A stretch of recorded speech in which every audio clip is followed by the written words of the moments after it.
Hello दोस्तों, मैं doctor Gita Awasthi नई कहानी के साथ आपसे मुखातिब हूँ।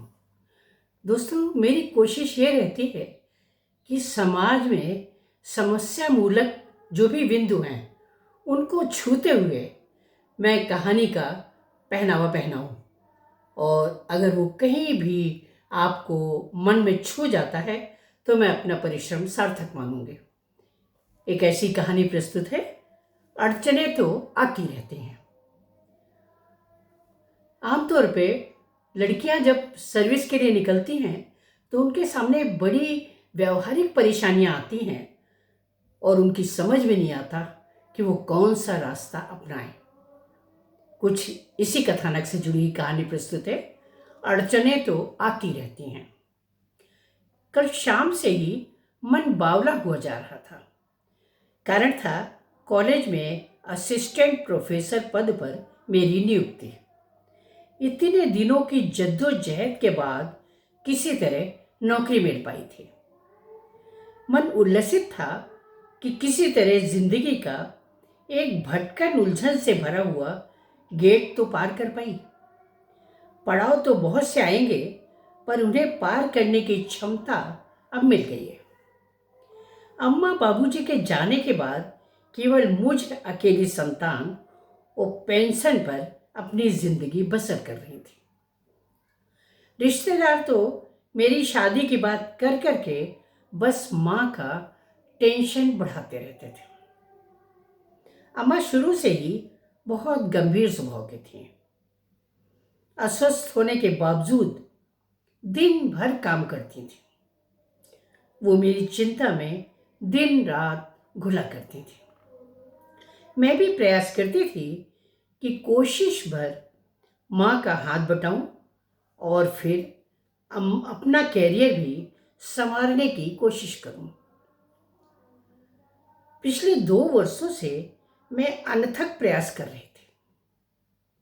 रास्ते में मिलने वाले हर मंदिर के सामने झुककर प्रणाम करती थी। सुबह शाम भगवान के सामने हाथ जोड़कर बस एक ही प्रार्थना करती थी कि अम्मा को खुशियां दे सकूं। भगवान ने उन्हें बेटे की खुशी नहीं दी थी, इसलिए मैं चाहती थी कि मैं अम्मा का बेटा बन जाऊं। तभी अम्मा ने आवाज दी थी, मधु बेटा, खाना ठंडा हो रहा है, आ जाओ।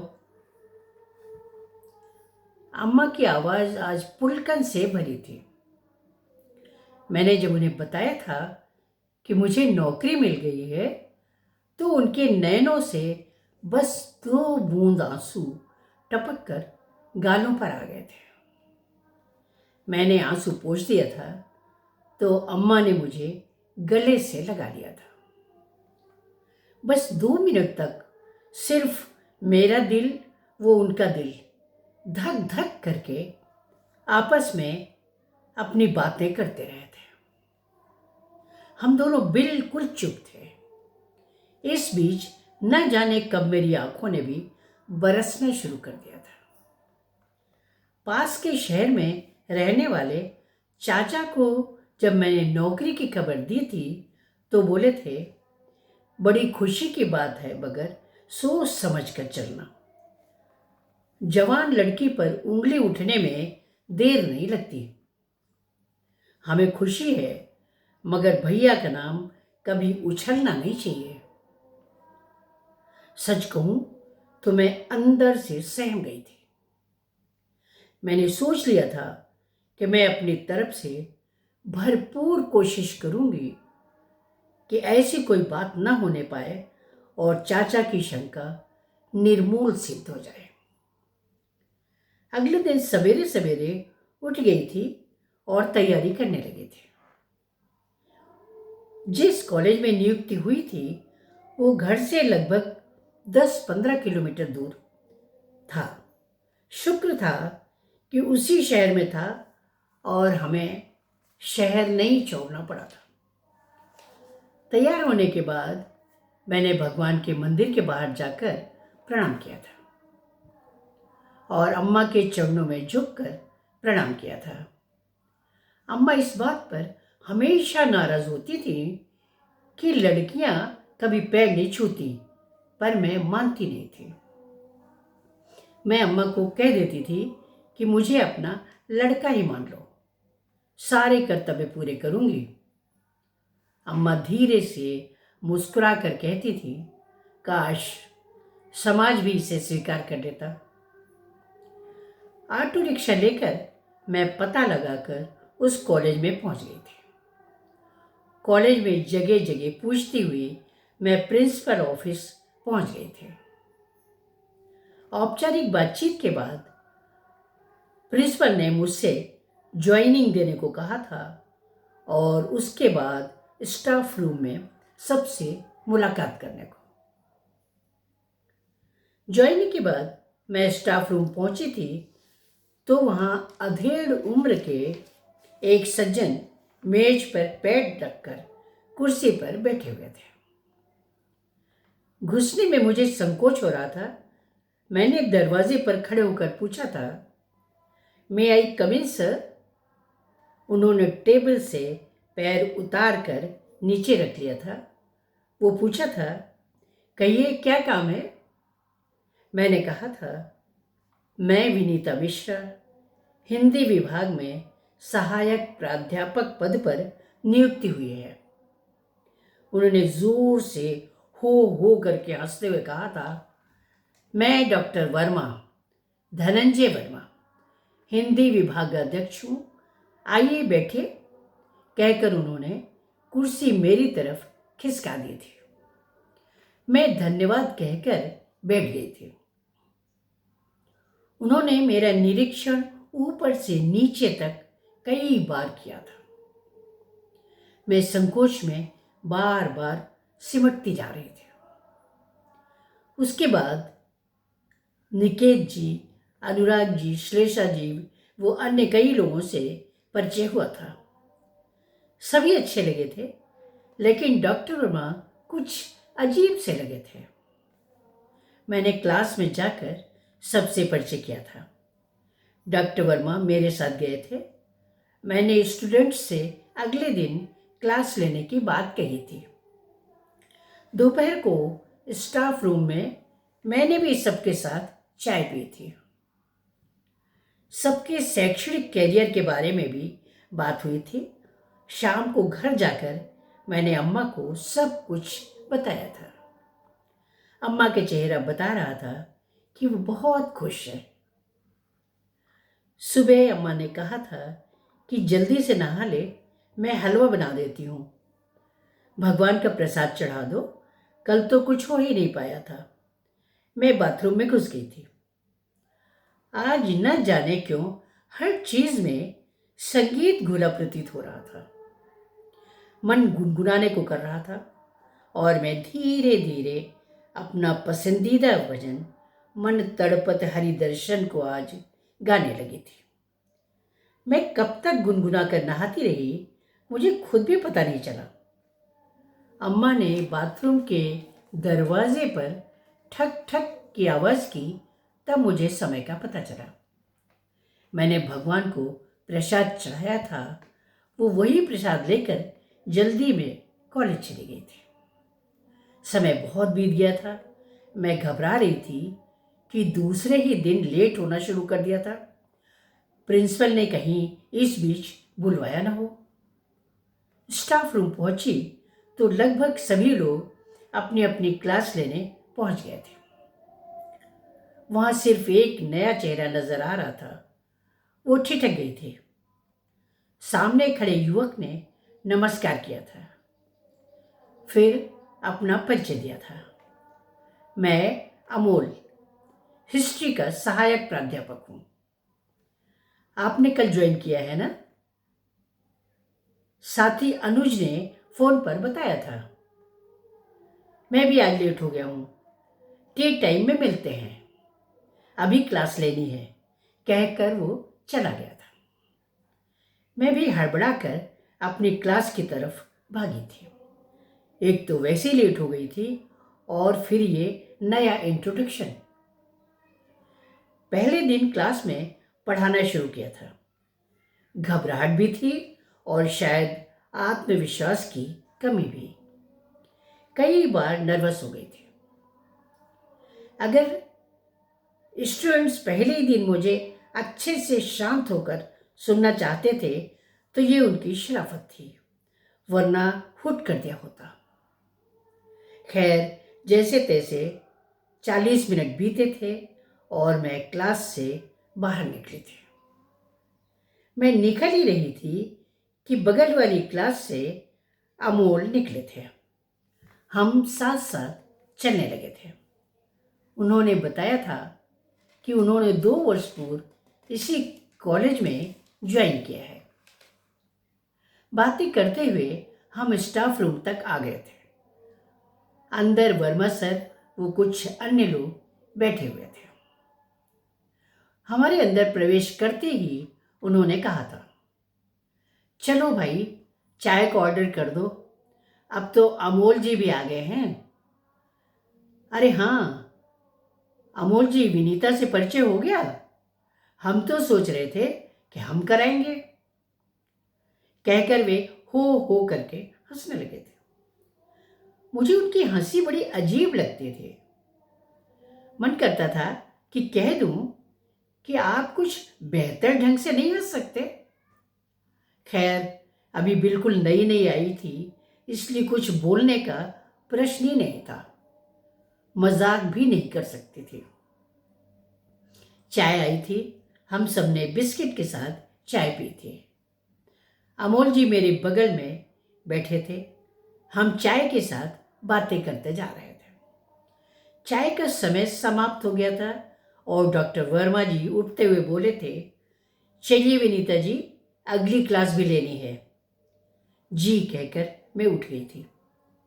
सभी लोग अपनी अपनी क्लास की तरफ चले गए थे।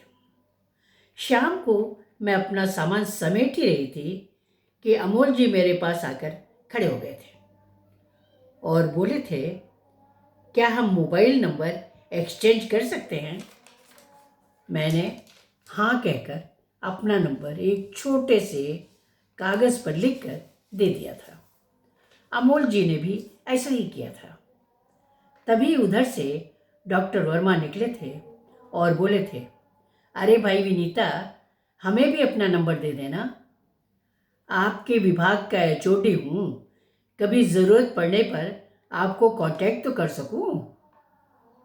कहकर वे अपनी पुरानी हंसी बिखेरने लगे थे।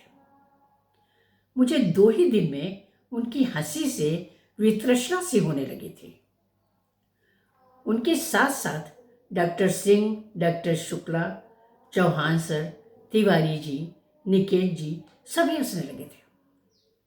अकेली महिला शिक्षक होने के कारण मैं संकोच से ऐसे माहौल में गड़ती जाती थी।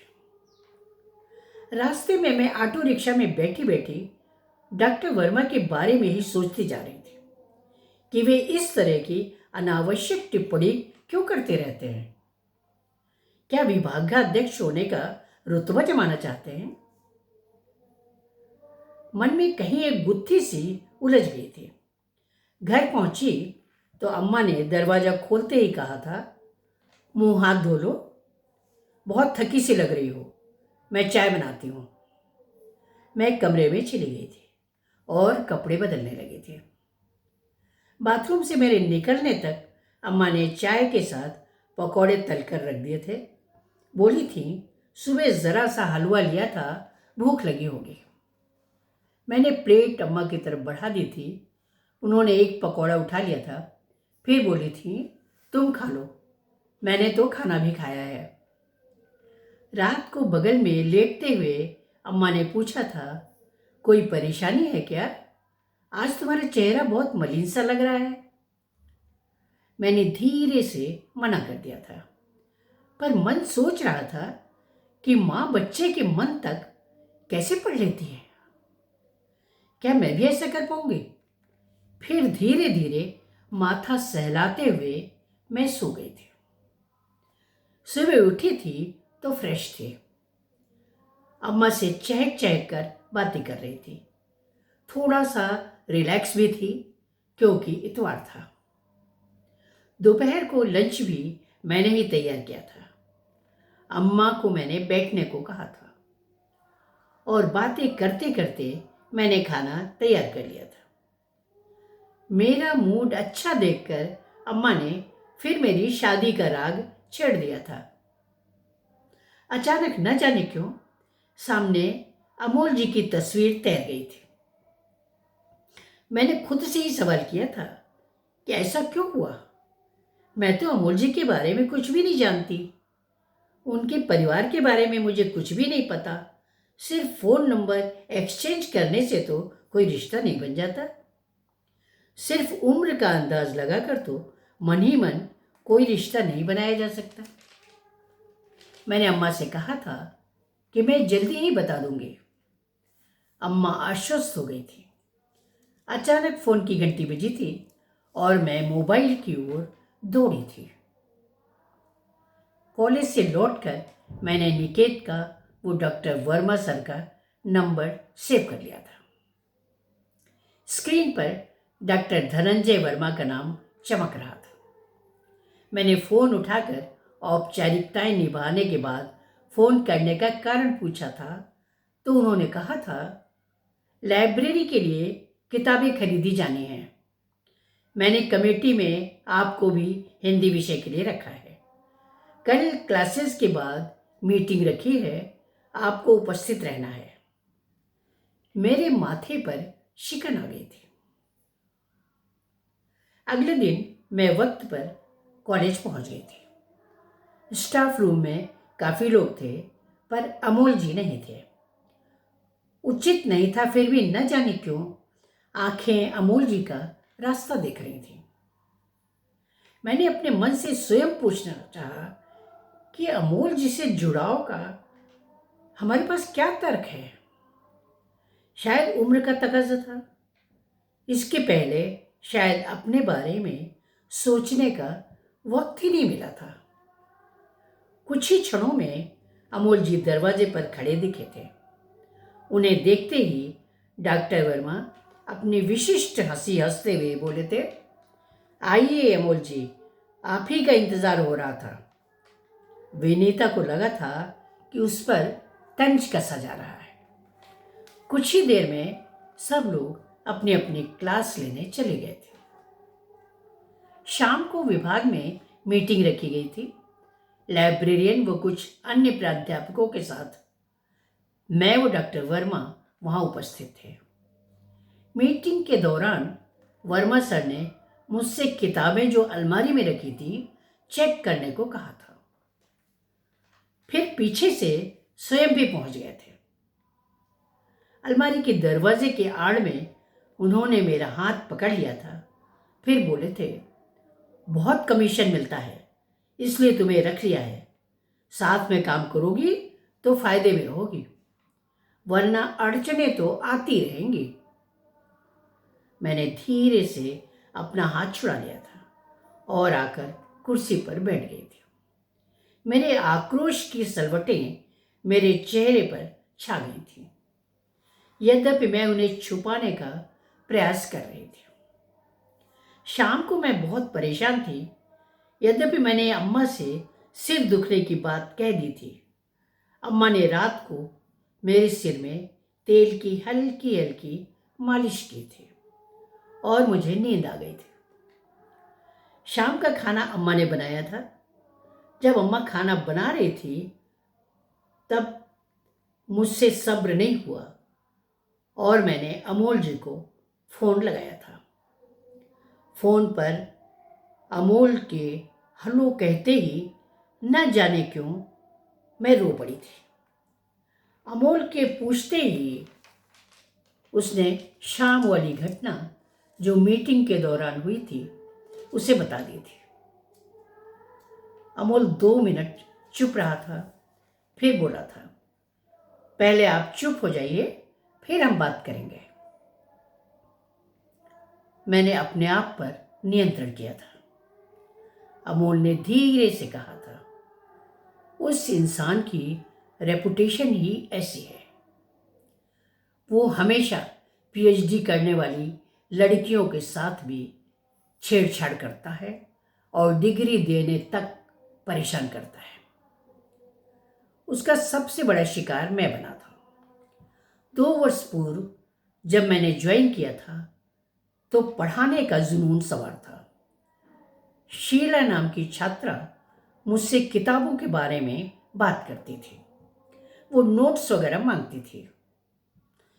इस इंसान ने शीला का फोटो, वो मेरा फोटो बड़े बैनर पर लगवाकर जगह जगह लगवा दिया था। उस दिन जब मैं कॉलेज में घुसा तो हंगामा हो रहा था। नारे लग रहे थे, कॉलेज के कुछ गुंडा तत्वों को इसने पटा कर रखा है और वे दबाव बनाकर छात्रों को शामिल कर लेते हैं। मैं अंदर घुसा तो मेरे पीछे पीछे छात्रों का एक जत्था प्रिंसिपल ऑफिस के सामने आ गया।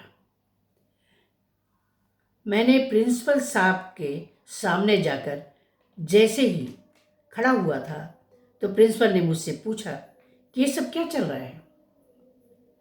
मैंने उन्हें सब बताया था तो उन्होंने कहा था कि बात भले ही कुछ भी न हो, पर उस लड़की की इज्जत के बारे में भी हमें सोचना पड़ेगा। मैंने फौरन एक निर्णय लिया था और प्रिंसिपल से कहकर लड़के के माँ बाप को बुलवाया था। फिर उनकी सहमति मिलने पर प्रिंसिपल साहब ने एक मीटिंग कॉलेज हॉल में रखी थी, जिसमें कॉलेज के समस्त छात्र उपस्थित हुए थे। मैंने उस मीटिंग में कहा था कि मैं अपने माँ बाप की कसम खाकर कहता हूँ कि हमारे बीच सिर्फ गुरु शिष्य का रिश्ता है, परंतु आज चूंकि इस छात्रा की इज्जत को उछाला गया है तो आज मैं उसे अपनी पत्नी स्वीकार करता हूँ, कहकर मैंने शीला की मांग भर दी थी। 1 सप्ताह बाद विधि विधान से हमारी शादी कर दी गई थी। आज शीला मेरे बच्चे की माँ है, कहकर अमोल चुप हो गए थे। शायद उन्हें अपना अपमान याद आ गया था। अमोल के बारे में सब कुछ जानकर दिल में एक हथौड़ा सा लगा था, लेकिन उनके प्रति सम्मान भी बढ़ गया था कि वे नारी का सम्मान करना जानते हैं। बाद में जब मैं घर में होती थी तो अमोल मुझे फ़ोन करते रहते थे। उनके बारे में सब कुछ जानने के बाद भी मुझे उनके फ़ोन का, उनके ऑनलाइन होने का इंतज़ार रहता था। कभी कभी मैं भी फ़ोन करती थी। अमोल मुझे डॉक्टर वर्मा से बचने के तरीके भी बताते रहते थे। साथ ये भी बताया था कि 6 माह बाद वे रिटायर हो रहे हैं। अमोल मेरे अच्छे दोस्त बन गए थे और मैंने अम्मा से कह दिया था कि मैं उनकी पसंद के लड़के से शादी करूँगी। फिर भी मन न जाने क्यों बार बार भटकता था। सुबह शाम हर वक्त अमोल के फ़ोन का इंतज़ार रहता था। रविवार दोपहर भी अमोल के फ़ोन का इंतज़ार करती रहती थी। मन को समझाती थी कि वे अपनी फैमिली को वक्त देते होंगे। कॉलेज में हम नाम मात्र की बस औपचारिक बातचीत करते थे। इतने कम समय में अमोल से इतनी प्रगाढ़ता मुझे स्वयं भी नहीं समझ में आ रही थी। शायद स्वभाव की एकरूपता हमें पास ले आई थी। काश अमोल मेरे हमसफ़र होते। काश अमोल मेरे हमसफ़र होते। अगले ही पल अमोल की बातें याद आ जाती थीं और मैं ईश्वर का धन्यवाद करती थी कि अमोल के रूप में मुझे इतना अच्छा दोस्त मिल गया था। न सही हमसफ़र, हमराज तो मिल गया था। नमस्कार।